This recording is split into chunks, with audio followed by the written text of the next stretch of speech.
the waterfall, and I really think it is beautiful in this area. It's really giving rainforest type of vibes.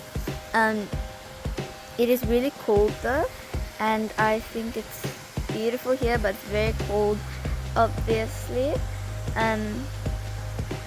It's perfect if you come on a cold day, and it's really just a beautiful sighting.